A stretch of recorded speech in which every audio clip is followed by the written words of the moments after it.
Welcome to sleep with myth.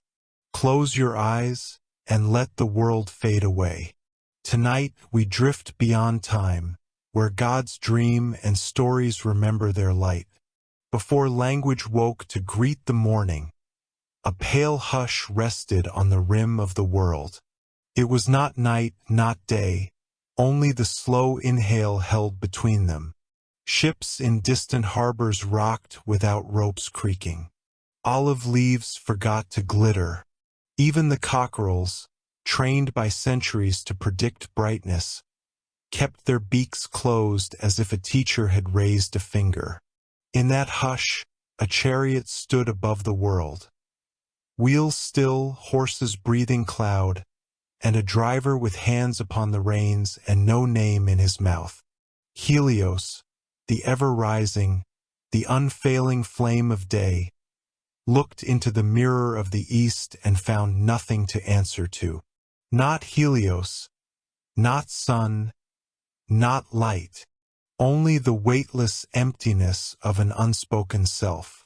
He tried to set the chariot moving. The axle trembled. The gold caught a color without deciding which one. The great horses, Pyroas, Eos, Ethon, and Phlegon, snorted hot mist, waiting for the call that had never once failed to arrive. Helios opened his lips. The morning waited. The world listened. He said nothing. When gods cannot speak, the sea remembers for them. Helios lowered the chariot to the farthest western bank, where the river Oceanos curls like a sleeve around the world.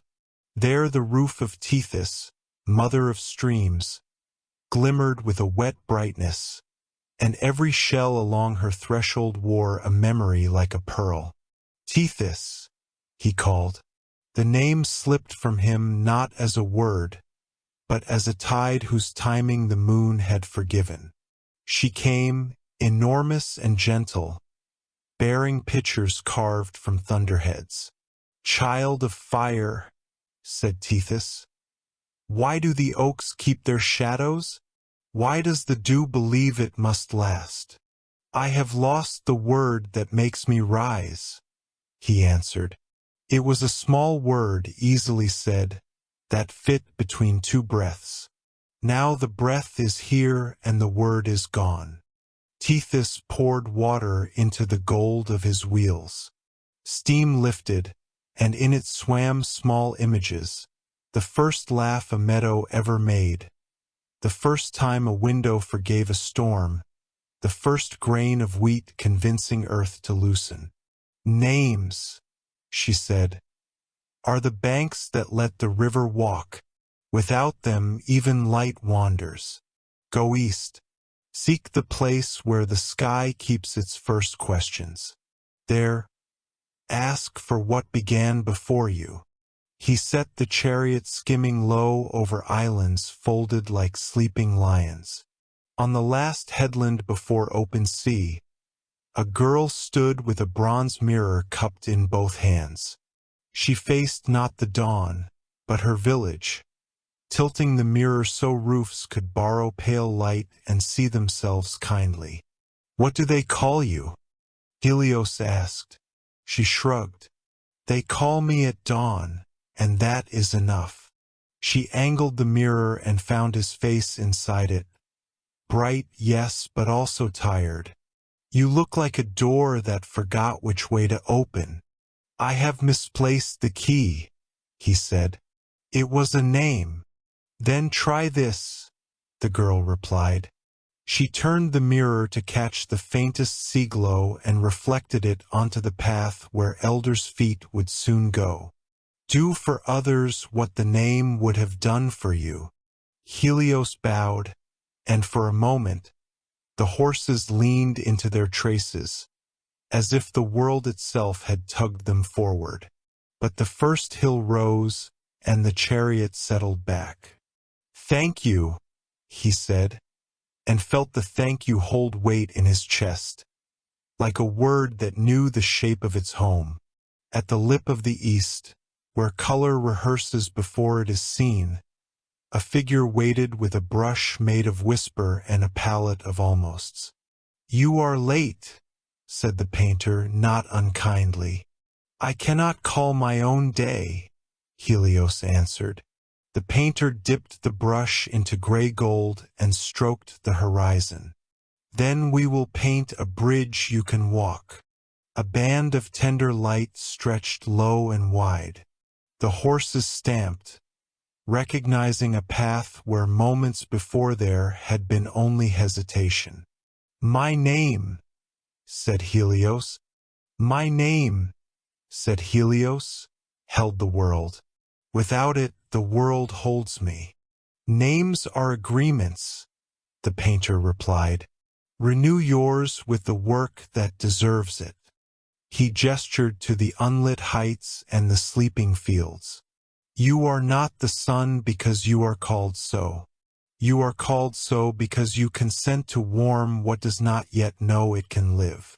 He crossed a plateau where trees wore fruit that shone like patient lamps. He plucked one and tasted it, the sweetness of bread half-baked, the sorrow of joy not yet admitted, the comfort a long road gives when it remembers your feet. Each fruit bore no mark and all the time in the world. "Hours," he murmured and understood. These were hours before numbers, duration before division. An elderly woman gathered fallen light into a basket. "Leave some for the sick," she told him, with the frankness that only age permits a mortal to use even upon a god. "They need the kind that ripens slowly." "What am I without my name?" he asked her. "Busy," she said. "But if you are gentle, you will learn to be necessary." She handed him one fruit mottled with dawn. "Carry this until it becomes a word." Beyond the orchard, he found a man kneeling over a stretch of sand, tracing with a wet reed the invisible borders between warmth and warmth. The lines vanished as soon as they were drawn, but the man smiled at the vanishing like a mason who loves the sound and not the wall. "What map is that?" asked Helios. "The map of where light chooses to linger," said the cartographer. "Yours, I believe. I do not choose. I am pulled by habit." "Habits can be agreements you forgot you made," the man said. "Sign again. Decide which roofs must be comforted first. Decide which seas should shine for sailors returning with enough courage left to knock. Lay your name upon these choices, and the choices will spell it back to you." Helios lowered a hand and felt the sand's small heat rise into his palm. Not the blaze of noon, but the consent of morning. At last he reached the easternmost gate, a bright arch of air held together by the world's patience. No door, no guard, only a suggestion of through. He meant to hurry it, drive, ignite, force the day. Instead, he halted the chariot and did as mortals do when they need angels. He listened. Across the earth soft promises stirred. The baker's vow to not scorch, the shepherd's to count the slow lamb, the professor's to speak a little less and let a question stand, the child's to try the water with one foot only. Helios felt each promise lay a tile beneath his wheels. "Helios," the morning said at last, naming him with the voices of those he served. The name did not strike him. It landed, like a bird claiming a shoulder it knows. A mare the size of sky emerged from the high east. From her ribs sprang auroral foals. Skittish, bright, unschooled. Pyrois stamped until the mountain answered. Eos inhaled the whole Aegean in a single proud breath. Ethon tossed his mane into constellations. Phlegon nuzzled the chariot pole as if apologizing for a future tantrum not yet thrown. "Do not ask them to obey," said the great mare. Ask them to join. Helios climbed down and walked among them, scratching the sweet place behind each jaw, the place even a god forgets it is allowed to be touched. We will carry, he told them. We will not conquer. The harnesses loosened by the width of kindness. The wheels turned without clamor. They set forward not as roar, but as consent. The first village woke to a soft brightness, cauldrons choosing not to boil over, corals choosing to check their pockets and find patience. Vines considered their trellises and were satisfied. In the harbor, old nets decided the day was worth holding. On a hill facing the sun, a boy lifted a reed flute and found he could play a tune he had not learned. The tune went where light went and came back carrying breadcrumbs. Helios felt the chariot rise onto the road the painter had laid along the edge of the sky. He looked for his name and found instead the work of it. Roofs warmed, water gilded, distances relieved of some part of their ache.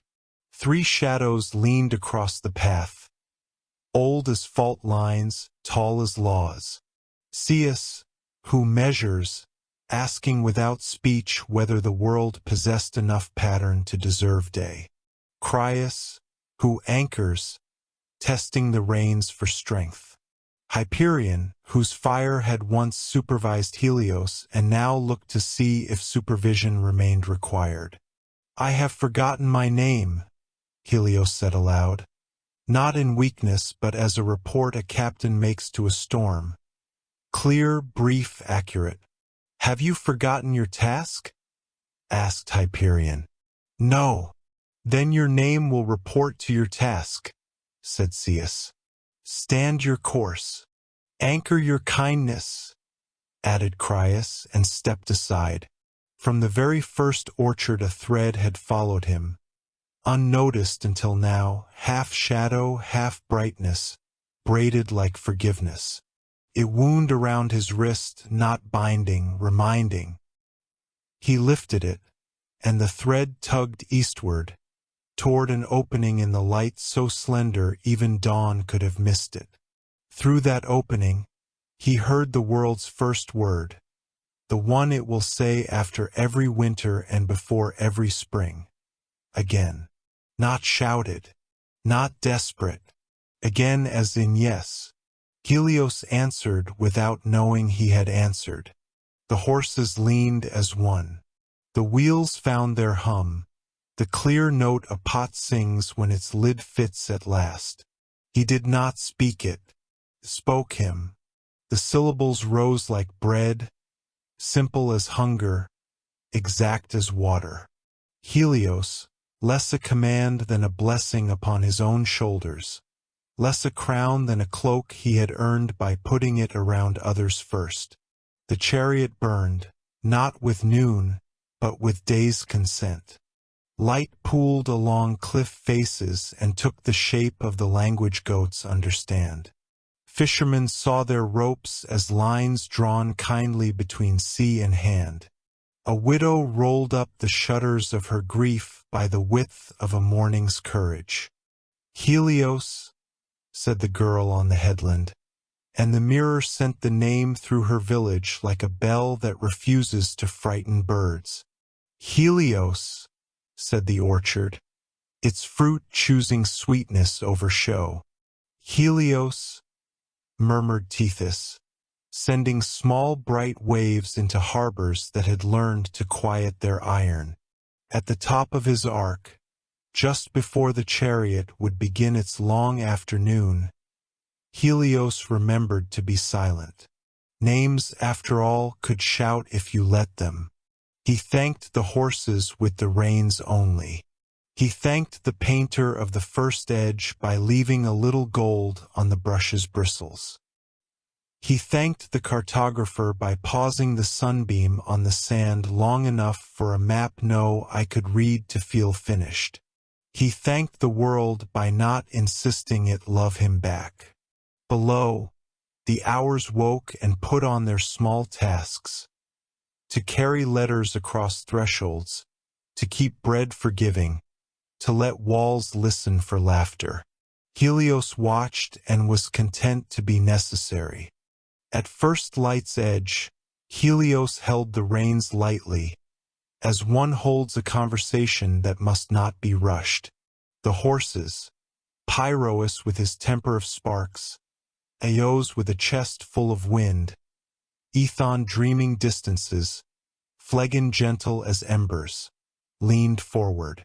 The rails of the sky thrummed under their hooves like strings tuned to the east. "Not yet," Helios whispered. The words were not command but comfort. For heads dipped, for shoulders sighed. The chariot settled into a stillness that was motion's patient seed. Gold remembers hands. The rims had been gripped by kings and cowherds alike in prayers no one recorded. As the sun car sat in its pause, the wheels recalled every morning they had borne. City gates yawning open, sails deciding to be brave, lovers pretending to be interested in the market while watching each other's hands. "Carry that," Helios murmured to the spokes. "Carry that more than my fire." The metal warmed with consent, not blaze. A figure formed on the forward rail of the sky, cloaked in air the color of patient rain. No face, only the outline of attention. "I am the listener," it said, voice woven of distances. "I walk where gods speak too loudly." "I am empty of name," Helios replied. "What have you for an emptiness?" "A road," said the listener, "laid of breath. Drive only when what is beneath you is already moving." "How do I know?" "You'll hear the world say go without using a mouth." They set off a span, and every field below gave a sign. A scythe glinted without threat. A cow lifted her head and decided the shade was enough. No need to bruise the grass. A river adjusted its shoulder where it rounded a village and chose not to gnaw the bank. Helios listened through the reins. The leather softened in his fingers. The bit lay easy in the horses' mouths. "Now," he said, not to them but to the barley, the river, the cow. The whole team stepped as one. "Let us be four, but go as one," Helios offered. Pyrois tossed his mane. "Will we not be asked to be swift?" "You will be asked," said Helios, "to be steady." Swiftness is often only a story told by fear.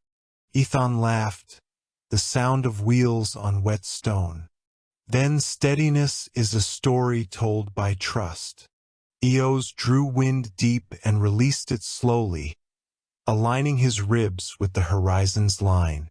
Phlegon pressed his cheek into the pole, quiet as coals rearranging themselves for a longer burn. "Steady." Then they agreed, and the sky's floor answered with a tone that meant right pace. At a height where swallows learn curves, a workshop of invisibles hammered gusts into shapes useful for travelers.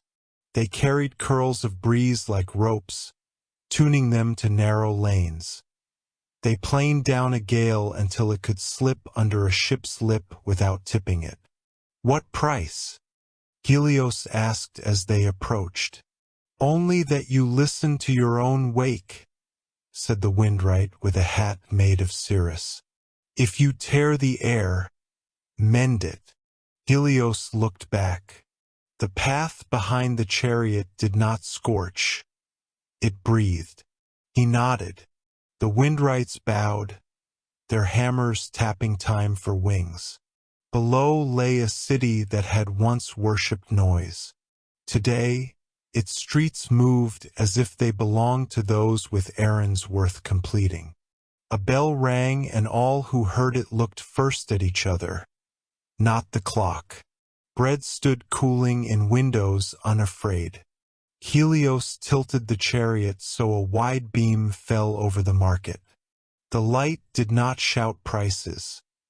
It warmed the patience of counting out exact coin. The listener beside him smiled, which is to say, the distance between things relaxed. "Do you drive them?" the listener asked. "I accompany," said Helios. "Then drive." Crumpled ranges lifted their backs to scratch themselves on the sunbeam. Hills ask for speed. They seem to glide easier when hooves quicken. Pyrois yearned. Eos tugged. "Listen," Helios said. "To the other side." They did. On the far slope a flock clustered in talk like wool listening to itself. A shepherd's breathing thinned from climb and thickened again with reaching level ground. A spring under stone debated whether to surface. "Not swift," said Helios. "Smooth." The team shortened stride. The crest passed without hurry. The descent announced no triumph. The spring came up, finding the courage in their restraint. At the headland, the same girl tilted bronze toward the village. Today she turned it, just a finger's width, toward a house with shutters closed too long. A rectangle of warmth crawled up the wood like forgiveness learning to knock. Helios dipped the axle. "Teach me that measurement," he called. "One width of mercy," she said. "Never more than they can welcome. Never less than they can notice." "What do they call you?" "Still nothing. But they look for me every morning." "That will do," he answered, and the horses pricked their ears at the tone his voice found. Ocean meets river with a list of suggestions disguised as push. The mouth below today kept shape. Boats entered without scolding each other's wakes. A net with a stubborn knot dissolved under fingers that chose not to fight it. Helios rode the chariot low, nearly skimming the tide. "If we were louder," he asked the listener, "there would be more drama," it said, "and less fish." They climbed, leaving ease to do its work. Above the highest blue stood rooms that stored blazing and used by days that had already gone well without it. Noon hung in tapestries rolled and tied. Summers slept stacked like loaves that would feed harvest only if famine came. A caretaker with skin like old parchment nodded. "Borrow?" "Not today," said Helios. "We have enough." The caretaker smiled with all his creases. "You have learned the difference between capacity and necessity." Helios bowed his head. The chariot coasted on sufficiency. Leather is a language. It speaks of animals that gave their strength and of hands that know when to ask for it.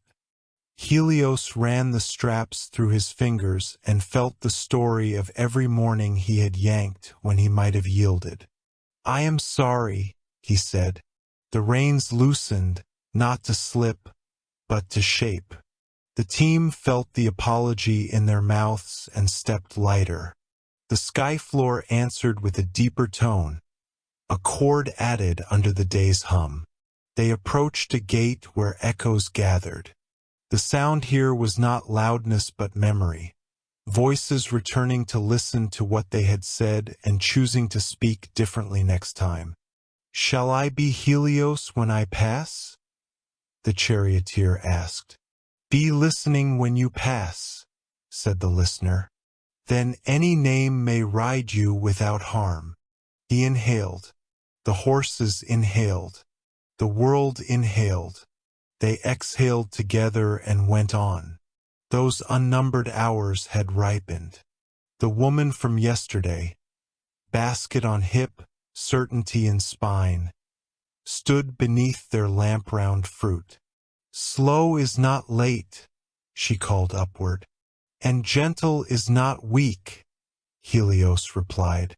She grinned, missing 2 teeth, and the smile was perfect. He tipped a beam so her shadow cooled her by exactly the length of her list.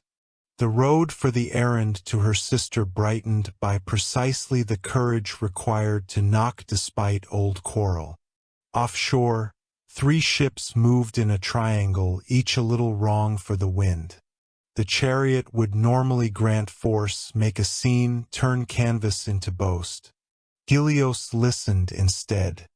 The windwrights sent him the soft code. A finger-width veer, a palm of slack, 1 knot surrendered for 4 hours saved an argument avoided. He gave that. The triangle resolved. From the deck of the oldest, a man lifted salt-dried hands in thanks not to heaven, but to habit mended. A schoolyard woke under a plane tree. A stern scholar had prepared pronouncements. The light opened on her pages, and the letters stood up straighter than a column of soldiers. She looked at the faces and shut the book. "Ask me what you don't know you know," she said instead. The day around her grew larger. Helios laughed, a brief sound like gold shifting in a pouch. The listener nodded, which is what nods are for. Pyroas discovered that the sky had places that felt like mane being smoothed. He swung wide to graze them and found he ran truer. Eos learned the difference between bold and bright. He chose bright. Ethon stopped trying to outrun distances and began to befriend them. Phlegon, who had always loved the weight of the pole, learned the music of lightness. "Will we ever fly?" Pyroas asked. "We are already flying," said Helios. "We will also land." By now, once he would have burned. The memory of blaze hummed in his ribs like an old marching tune. He lowered his shoulders and let the heat pass through him rather than from him. Fields did not brown. They blushed. Stone did not crack. It sighed. "Why so careful?" murmured the air. "Because I forgot my name," Helios answered. "And in forgetting, I found the worlds." At the ark's gentle middle, the listener placed something in Helios's palm. A thin loop woven of shadow and glint, tough as tendon, soft as moss. "What is it?" "A reminder," said the listener. "When you would pull, touch this. When you would push, breathe." Helios slipped it over the wrist that held the reins. The horses felt the change as a kindness they had not requested and had always desired. The west was far off yet, but mercy travels ahead of the hour that needs it. In a lane of olives, a man rehearsed an apology to a door he had slammed at noon. Helios tipped a beam across the lintel in the shape of a welcome that doesn't embarrass pride. A small boy on the other side of the door felt the light and decided to color in the space between 2 drawn hands. The door opened sooner than it might have. The apology did not trip. The night would begin with bread. As afternoon unrolled, the vehicle itself began to teach its driver. Each creak named a place for oil. Each hum told a story of friction and the day it had learned to avoid quarrel. The yoke murmured, lighter on Ethon's left. The pole whispered, "Trust Phlegon's patience." Helios obeyed and found obedience not beneath him but beside him. "What are we?" he asked the machine he rode. "A promise kept across distances," said the chariot. "Drive us like a sentence that ends with please." Clouds drafted letters, as they do when children daydream on their backs. Today the script wrote not fate nor forecast but offers. Sit, drink, forgive, try. Helios underlined each with a band of gold no wider than a wedding ring. Far below, decisions softened at the edges until they could be held. On the far horizon, The western arch gathered itself from evening's shawl. The listener began to fade, its work accomplished. "Will I hear when you are gone?" Helios asked. "If you are listening," said the listener, "I am only the posture you take when you remember you are not alone." Helios bowed to the absence as to a guest who had cleaned the cups while no one watched. The day did not blaze into ending. It arrived at it. On the last descent, Helios loosened the reins by a breath. The team slowed until the sound beneath their hooves matched the breathing of the sea. "Steady," he said one last time. "Steady," they agreed. At dawn's hush the chariot rose again. Below, thin white lines of road uncoiled through plains like veins of an older creature. Helios looked down and felt a rhythm in them, the pulse of mortal journeys. Every footstep, every wheel, every promise spoken while walking home had left an echo in the dust. The light from his wheels poured over them gently, and the roads murmured in return. "We carry what they hope, not what they have." Near a broken bridge, an old mason stood alone, pressing a hand to the last unfallen stone. He had built it decades ago and returned each year to mend its silence. Helios lowered a beam, soft as a sigh. The man whispered, "I used to build for wages. Now I build for memory." The light brightened the water beneath. Fish flickered through the golden shapes like thoughts trying to remember themselves. Helios understood. Even bridges speak the name of those who trust crossings more than destinations. In a valley, a shepherd boy traced circles in the dirt with a stick. He drew the sun as a child would, uneven, radiant, honest. "Helios," he said to no one, "if you forget your name again, you can borrow mine." The chariot trembled. For a heartbeat the god felt the kindness of being seen without being worshipped. He left a streak of light upon the drawing, not to bless it, but to promise that even gods could be reminded by children. Farther east, clouds of smoke rose from a city obsessed with invention. Mirrors and brass, glass and flame, all built to steal daylight for themselves. Helios hovered above, his light spilling through smokestacks until it found a courtyard where nothing glittered, only an old woman spinning thread. She looked up and smiled. "You again," she said, as if greeting an old neighbor. "The rest of them try to catch you. I only weave you through." Her spindle flashed, wrapping sunlight into silk.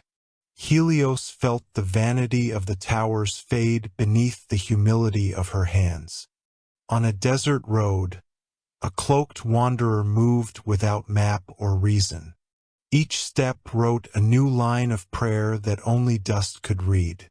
When Helios descended low, the traveler lifted a water flask toward him. "I do not ask for direction," he said, "only that you stay long enough for me to finish the song."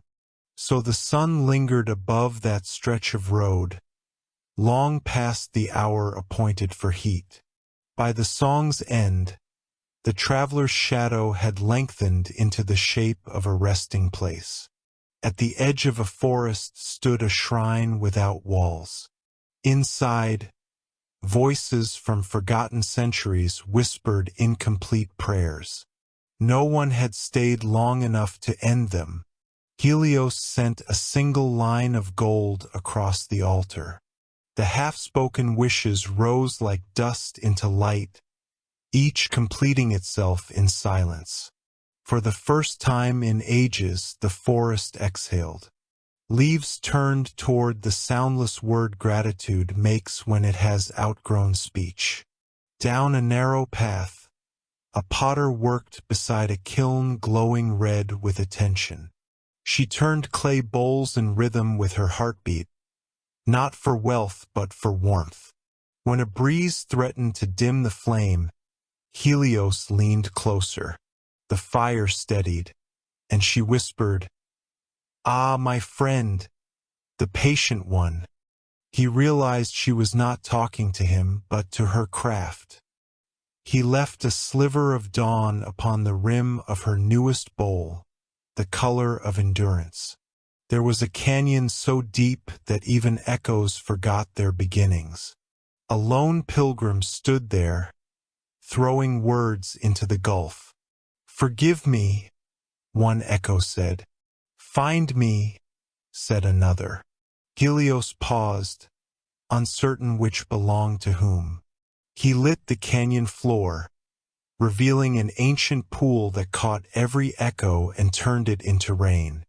Above, the pilgrim bowed, not in worship, but in relief that someone had finally listened. At noon, in a meadow that shimmered with rest, a sleeping girl dreamed of stars falling upward. Helios dimmed himself until his light was a lullaby. Within her dream, he heard her question, "Does the day ever sleep?" He answered from the hush of her own breath, "Only when hearts wake." When she stirred, her shadow reached farther than before, a sign that the dream had traveled on ahead. Every afternoon Helios crossed lands where armies had once shouted. Now grass covered the old iron, and shepherds grazed their flocks among the forgotten scars. He bent his light low, letting warmth settle over stones still echoing with command. No banners, no victory, only quiet. And in that quiet, the world said what Helios had been seeking all along. Even memory can heal if it chooses to listen. By a well long dried, a cracked mirror lay face down. Helios tilted one ray until it slid beneath. The mirror caught the beam and, for a moment, reflected the sky again. In its broken surface he saw himself, scattered, incomplete, but shining still. He whispered, "A name does not need to be whole to be true." The mirror shattered fully, turning into dust that glittered like small pieces of affirmation. At dusk, a caravan crossed the horizon, singing softly to keep pace. Their tunes stitched distance together, each voice carrying a fragment of another's verse. Helios followed overhead. He recognized his own story, altered, human, beautiful. They sang of a sun that had once forgotten itself and returned gentler. He smiled. Mortals always told truer myths than gods. When evening began its descent, Helios guided the chariot once more to the shore of Tethys. The sea mother rose, foam in her hair. "So, fire child," she said, "did you find your word?" "I found it in others' breathing," he answered. "It changes shape each time it's spoken, but it always means the same thing, again." Tethys nodded. "Then you have remembered what even water knows. No cycle ends that listens as it turns." He stopped above a harbor glowing with lamps. Sailors coiled ropes with care, mothers called children from the waves. Every light below echoed his, not competing but conversing. The chariot hovered, silent. For the first time, Helios felt no need to drive onward. The world itself carried him, speaking softly in languages of smoke and meal and song. He whispered back, "I hear you." The waves replied, "And we remember." Night was near. Helios slowed the horses until the sound of hooves matched the pulse of the sleeping earth. Every creature had said its piece. Birds in silhouettes, shepherds in murmurs, lovers in sighs. He realized then that his true name was not a single word, but the shared rhythm of all voices that needed light to speak at all. The day had stretched itself across the heavens until it began to tremble at its own edge. Helios slowed the chariot. Beneath him, the world yawned softly, exhaling smoke from hearths and the last whispers of birds. The horizon waited, not as a line, but as a question. What happens when even light grows tired? He had spent ages burning simply because he could. But now warmth had a gentler face. The sun that once commanded had begun to listen. The flame that once consumed had begun to understand touch. As the horses slowed, their hooves clattered like rain easing into rhythm. Not every ending, Helios murmured, is darkness. Some are simply deep breaths. A wide river stretched below, carrying the sky on its back. Helios dipped a finger of light into the current. Gold spilled and spread, but it didn't blind, it soothed. The fish rose from shadow, gliding as if through molten calm. From the reeds came an old ferryman's voice. Son, you used to hurry us. Now you bless us by slowing. Helios smiled. I've learned that haste makes the light shorter. The ferryman laughed, a sound like oars touching eternity. And rest makes it last. Once, long ago, Helios's fire had scarred this mountain's crown black. But tonight, he returned not as a god of punishment, but as a guest. He let his chariot hover over the slopes. Moss glittered like quiet emeralds. Streams caught the fading glow and carried it as lullabies. I have seen you angry, said the mountain. I was younger then, Helios replied. And now, I am learning to end without vanishing. The mountain bowed, releasing a small cloud that drifted upward. White smoke that smelled like forgiveness. In the valley below, mortals prepared for evening. Children gathered petals that had glowed under his light. An old woman lit a lamp with hands steady from a lifetime of doing so. Helios watched them, not as a god, but as a witness. Each flame mirrored his own. Tiny, fragile, trembling, yet endless in purpose. How many times have I fallen? He whispered. And still they light candles for my return.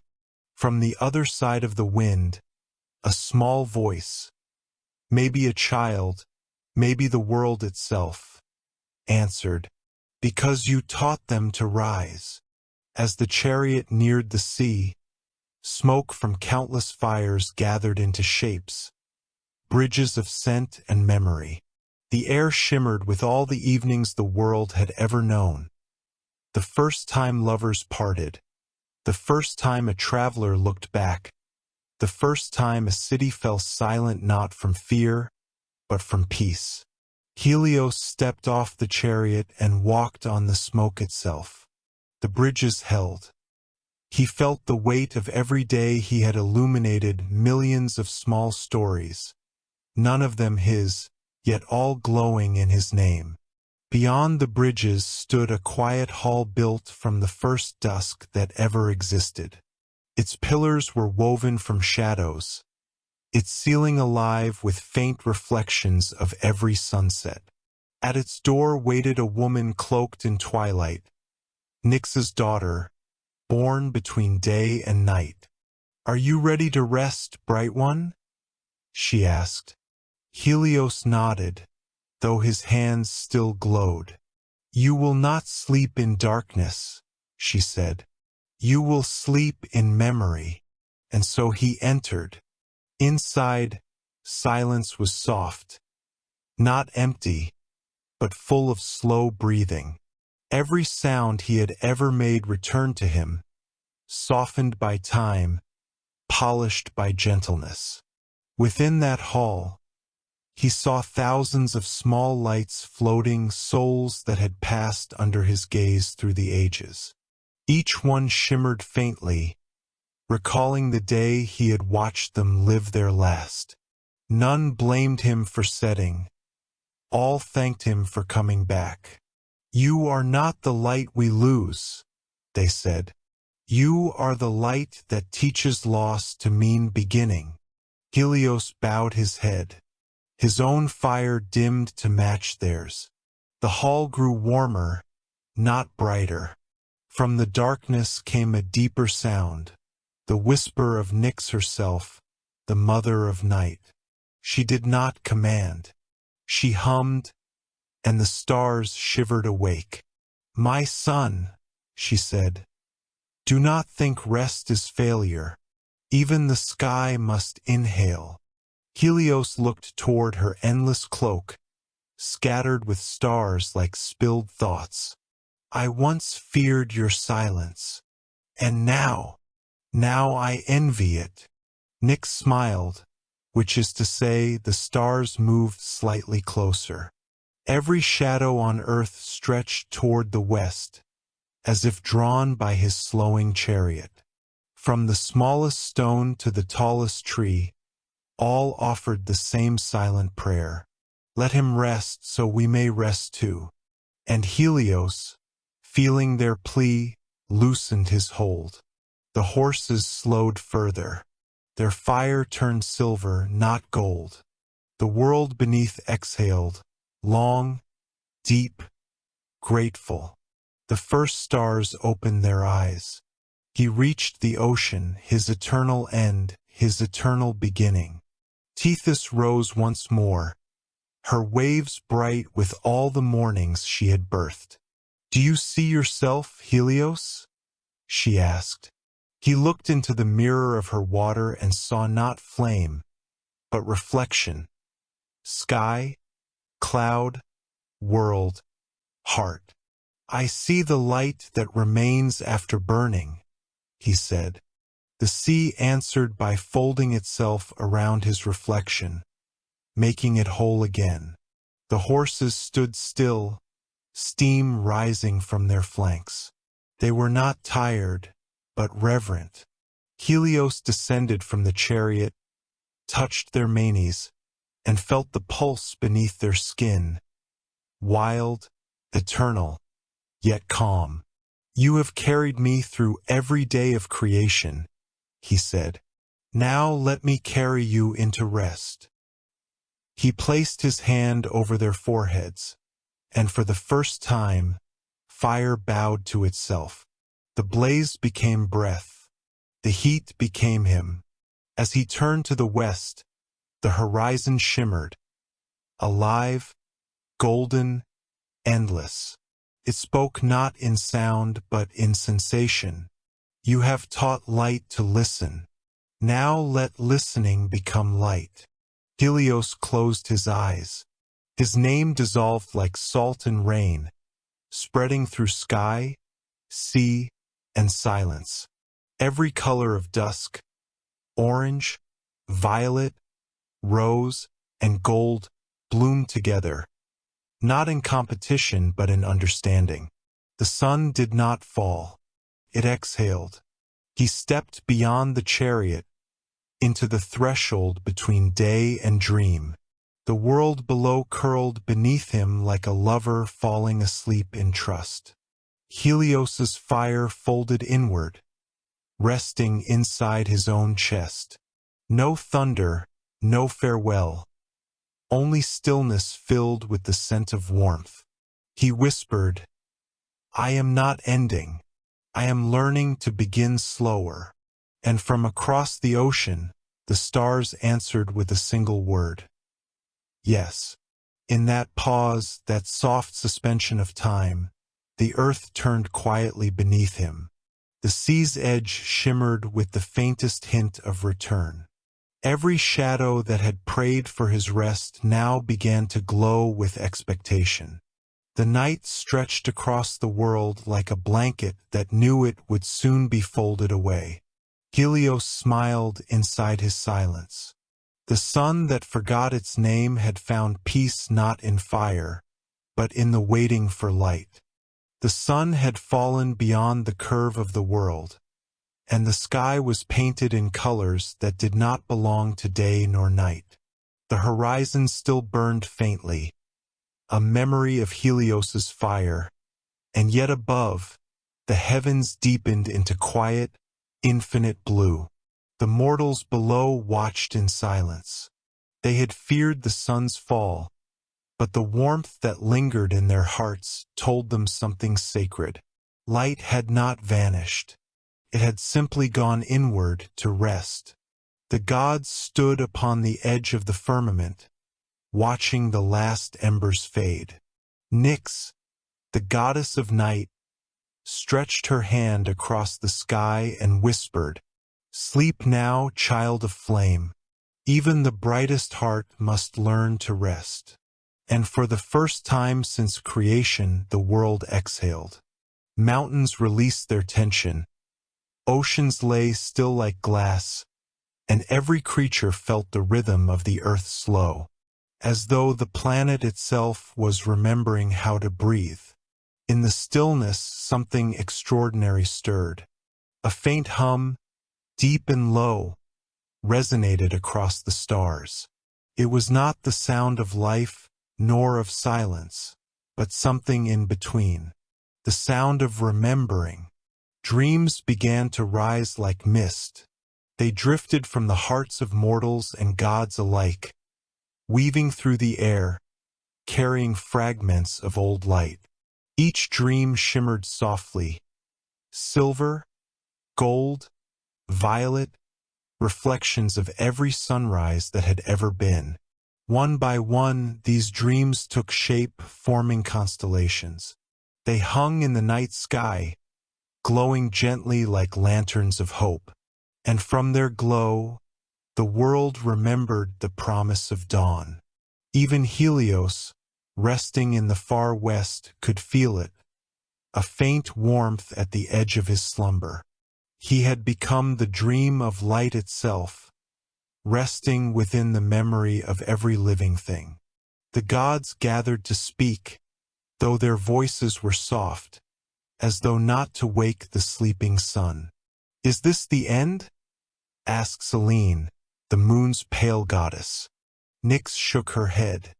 "Not the end. The breath between endings. Every light must rest before it rises again." Her words spread through creation, carried by the gentle pulse of stars. And even mortals who slept beneath the night sky heard them in their dreams. Children dreamed of the sun laughing. Old men saw their fields bathed in light that would return. And the oceans, vast and eternal, whispered to the moon, "We remember." Time itself slowed to listen.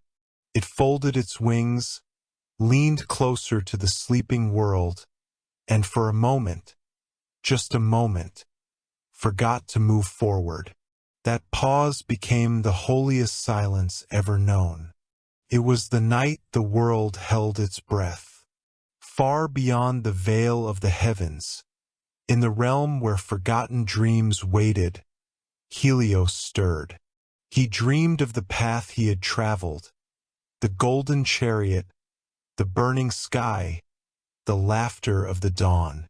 But in this dream he saw something new, the warmth his light had left behind.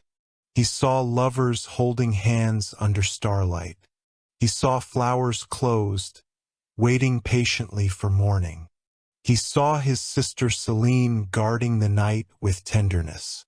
And in that vision, Helios understood his fire was not gone. It had simply become part of everything.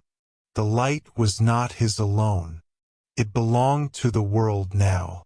At the heart of creation, the first heartbeat of dawn began again. Slow, fragile, and eternal.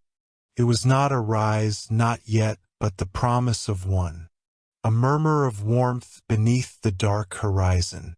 And in that sacred pause, all of existence waited, listening to the silence between the last breath of night and the first sigh of morning. For they knew, when the world remembered how to breathe again, the sun would return, not as the same flame but as something greater. The night smiled, cloaked in silver light. She whispered to the sleeping world, "Dream deeply, my children, for light remembers those who dare to rest." And so the stars burned a little brighter, the oceans shimmered with mirrored moons, and time, just for one more heartbeat, stood perfectly still. The world waited, and in that waiting found peace.